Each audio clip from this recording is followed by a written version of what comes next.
Bonjour à tous et bienvenue dans votre journal des produits de bourse de l'Obsa du vendredi 1er février.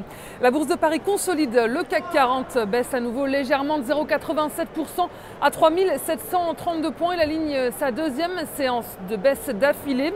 Le marché parisien a été refroidi par des indicateurs américains mitigés, notamment par l'annonce d'une baisse de la croissance américaine.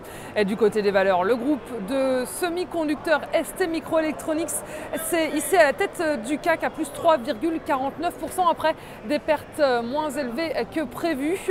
Et du côté des valeurs financières, Crédit Agricole lâche 1,54%. Et Peugeot est toujours en chute libre. Le constructeur automobile lâche 3,62% en fin de séance.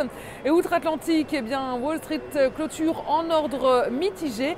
Les investisseurs sont restés sur leur garde face donc à des indicateurs économiques mitigés, avec d'abord une déception dans le secteur de l'emploi et la hausse surprise des nouvelles inscriptions au chômage la semaine dernière aux États-Unis.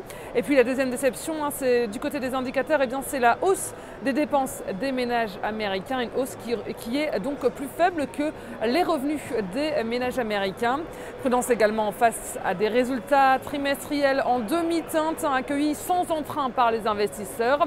Très attendu, Facebook n'a pas convaincu. Le titre chute en bourse de 3,87% après la publication de ses résultats annuels, des résultats supérieurs aux attentes, mais la rentabilité reste faible. Et à noter également, toujours du côté des valeurs américaines, la chute se poursuit pour BlackBerry. Le fabricant canadien est toujours sanctionné par Wall Street. Il plonge de 8,37%. Et la présentation hier de nouveaux téléphones, présentation qui était censée relancer le titre, n'a pas convaincu les investisseurs.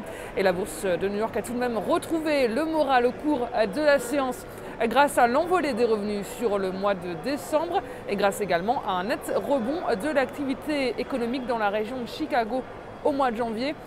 Et puis les marchés américains pourraient repartir de l'avant ces prochains jours, en cas notamment de bonnes nouvelles sur le front du chômage. Les investisseurs vont guetter demain, aujourd'hui, les chiffres du chômage aux États-Unis pour le mois de janvier. Et si on fait un tour maintenant du côté des devises, l'euro grappille 0,05% à 1,3576 $. Et sur le front des matières premières, le pétrole WTI lâche 0,44% à 97,50 $. Et la valeur du jour, c'est aujourd'hui le leader des services à l'environnement, Veolia Environnement. Graphiquement, le titre s'est posé sur le support à 7,40 € et se retourne à la hausse. Le rebond sur la moyenne mobile à 50 jours, actuellement à 8,85 € plaide en faveur de la poursuite du rebond technique vers 10 € et 10,80 €. La stratégie qui vous est proposée pour jouer cette valeur, c'est l'achat du Warrant Call Veolia Environnement à 3428 T d'Unicredit au prix d'exercice de 9 € et d'échéance au 7 juin 2013. Voilà, c'est tout pour aujourd'hui. Passez un très bon week-end et à lundi.